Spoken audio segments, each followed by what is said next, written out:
हमारे पास केस है कि बेवा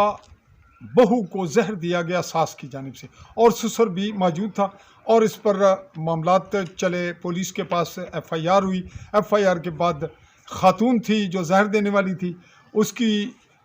अबूरी ज़मानत हुई, और दरख्वास्त ज़मानत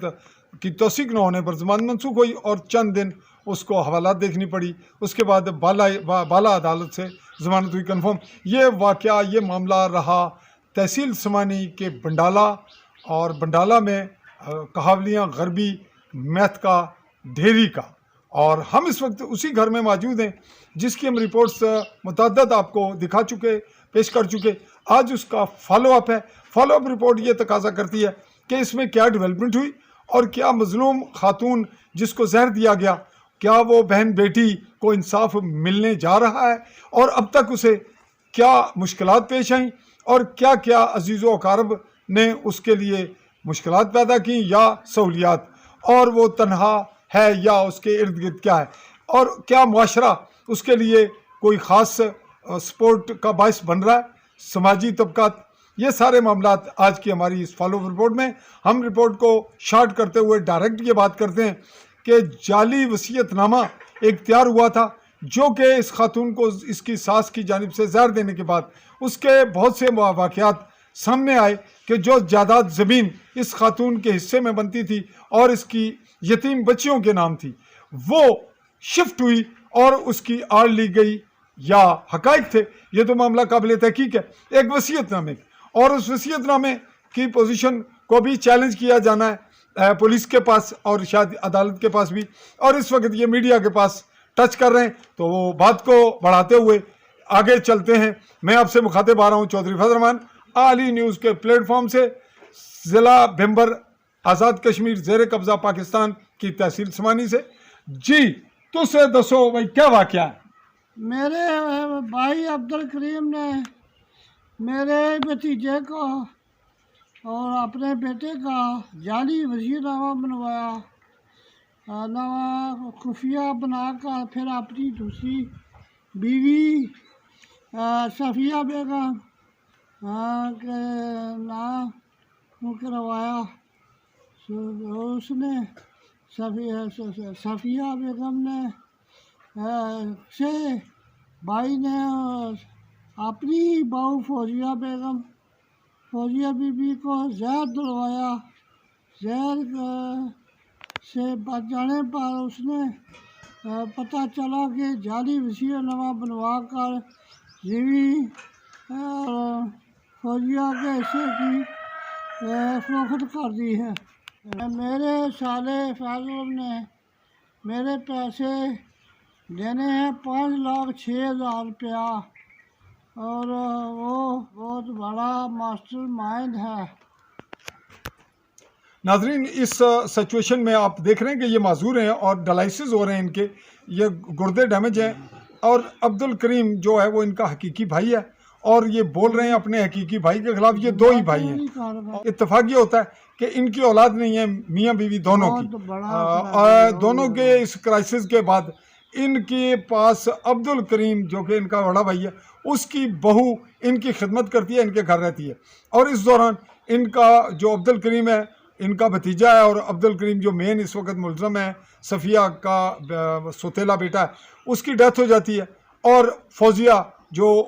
अब्दुल करीम की बहू है वो बेवा हो जाती है, और उसकी 2 बच्चियाँ हैं। इस दौरान ये जो जहर का वाक़या आता है, इसके बैकग्राउंड पे एक स्टोरी आती है एक वसीयतनामे की। इस वक्त हमारी फॉलोअप रिपोर्ट में वही वसीयतनामा जो है वो मरकज़ी रोल है। और अगली बात हम पूछना चाहेंगे फौजिया से कि फौजिया ये बताएंगी, दसेगी अपनी ज़ुबान विच, मैं अपनी ज़ुबान विच शिफ्ट करती है गल, तां जो गल सही तरह कर कि ये दसो कि तुसां ये सारे मामले विच जड़ा मुकदमा बनया सी उस विच क्या होया, तो तुसां की क्या इंसाफ लब्भा, कोई उम्मीद है, तो क्या कैमरा मैन दिखाएंगे, बात करेंगे। तुस ये दसो कि क्या ये जड़ी सफ़िया सी जिस तुसें जहर देता वो कली मुलविस सी या कुछ और भी किरदार है सन? होणगे, किस तरह होणगे, क्यों शक करने हो बई उन्हें क्यों किता? तुसें दसो कि तुसने हो बई ये जाली वसीयतनामा होया, तो जाली वसीयतनामा ज़ाहिर भी तुसें इलम चलो पहला हो गया, लेकिन रकबे जाली वसीयतनामा पर जेड़े विके न तुसा दा रकबा कुधर गया, उस जाली वसीयतनामे पर लिखिया जी तो जिन्होंने लोगों लिया उन्हें हुण जाहिर किया तुसा ने इस जहर देने ने रोले तो बाद जी कब्जा कुसना उस जमीन पर जड़ी लई ने अस बने रहने बने रहने तुसो जी तो इसका मतलब है कि वो पटवारी की रिपोर्ट ही आवेगी ने कि कब्जा उन्होंने आया कब्जा तुसा ना था उन्होंने शो किया ने जी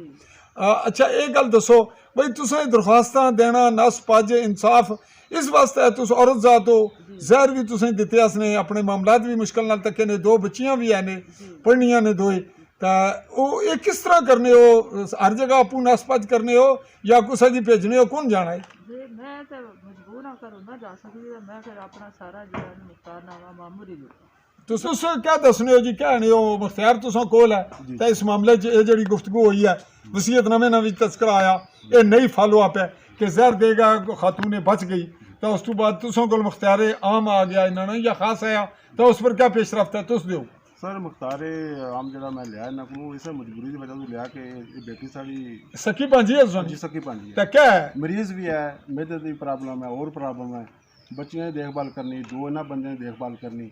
तो इस वजह जाना मुश्किल है तो फिर मैं मुख्तारनामा लिया उसकी वजह तो मेरे पर खासा प्रेशर है रिश्तेदारी की वजह तो कराबदारी की वजह तो और जो अब्दुल करीम और उससे कुछ वारियां ने पैगाम भी भेजे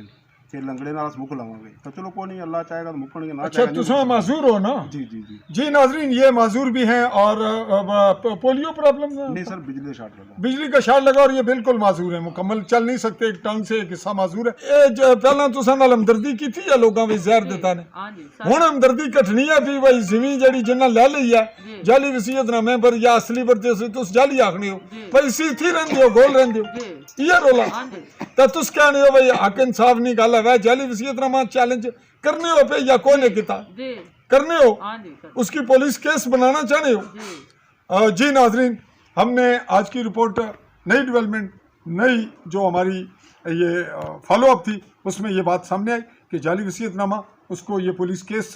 बनाना चाह रहे हैं और शायद अदालत में भी अगर इंसाफ पुलिस के थ्रू कोई नहीं मिलेगा ये 22A में जाना चाह रहे हैं इनका तस्करा हुआ मुझसे और अगर ये कहीं कोई सूरत न बनी तो कोर्ट में भी जाएंगे और जो ज़मीन बिक चुकी है उसके मुतल्लिक महकमा माल की रिपोर्ट्स की क्या नोयत है जिनकी रिपोर्ट जिनके दस्तावेजात तैयार करने पर ही ज़मीन का हिब्बा होता है या ब्याह होती है जो भी नोयत होती है ये मामला पेचीदगी की तरफ बढ़ रहे हैं और ये मामला रहा कि एक औरत जो इंसाफ मांगती है जहर खाने खिलाया जाता है और वो बच जाती है उसकी दो मासूम बच्चियां भी हैं और वो दो माजूर अफराद को भी चला रही है अब जाली वसीयतनामे में हम एक चीज़ आपको पढ़ के सुनाते हैं इसी रिपोर्ट का हिस्सा बनाते हैं ये एक अदालत में मुतलका मजिस्ट्रेट के पास कहीं कहीं ये हुआ तो वहाँ पे जो बयानात हैं ये अब्दुल करीम के और इसकी डेट है 26/9/2016 में शनाख्ती कार्ड नंबर वगैरह दर्ज है और 69 साल उसकी एज बयान की गई है उसने कहा है कि मैं मुतवफ़ी अब्दुल गफूर का वालिद हूँ जो इनका खामिद है फौजिया का जिसको जहर दिया गया और इसने कहा है कि ये एक जो फौत हो गया मेरा बेटा फौजिया उसकी एक बेटी बीवी है और दो उसकी बेटियां हैं इस तरह उसने कहा है कि उसकी वालदा यानी जो मुतवफ़ी गफूर है फौजिया का खामिद उसकी वालदा मर गई हैं अब्दुल करीम की बीवी वो भी उसने कहा वफात पा चुकी हैं और उसकी एक बहन थी वो भी वफात पा चुकी है और ये दो गवाह उसने लिखे हैं उनके थ्रू उसने कहा जी एक वसीयतनामा दे गया था उसका कोई ठोस सबूत सामने नहीं आया और यूं उसी कहे या किसी फर्जी लिखे हुए कोई अस्टाम नहीं कोई अदालती वसीयतनामा नहीं कोई उसके ठोस सबूत नहीं इसमें जो गवाह हैं उनके बयानात भी रिकॉर्ड पे आए हैं एक है इनामुर रहमान वल्द चौधरी रहमान कौम जाट और इसका ताल्लुक इसकी रिहायश जो है ये बरनाला से है इसका शनाख्ती कार्ड नंबर 43 साल एज बताएगी दूसरा है गवाह नईम अली वल्द ये चौधरी उस्मान अली ये भी कौम जाट है और इसका ताल्लुक भी बरनाला से है इसका शनाख्ती कार्ड भी दर्ज है और 25 साल एज है ये हयात है जबकि इनाम वफात पा चुका है इसमें इन दोनों का एक तहरीरनामा कई बयानात हुए हैं रिकॉर्ड पे जो कि मिसल का हिस्सा है इसको भी चैलेंज किया जाना है हम ट्राई करेंगे कि इस वसीयतनामे की हकीकत क्या है इसकी जानिब भी बढ़े और दीगर ताकि फॉलो अप हो और एक मजलूम औरत जिसका कोई वाली वारिस नहीं तो इस तमाम नोयत में हकायक क्या है ये रिपोर्ट हमारी का कीजिएगा इंतजार आली न्यूज़ के प्लेटफॉर्म से आपसे ये गुजारिश करते हुए कि आली न्यूज़ को सब्सक्राइब कीजिएगा सर्च करके, और उसके ऑल बेल आइकॉन को क्लिक कीजिएगा। चाहूँगा अपने कैमरामैन साथी अरसलान खान चौधरी के साथ इजाज़त। अल्लाह हाफ़िज़।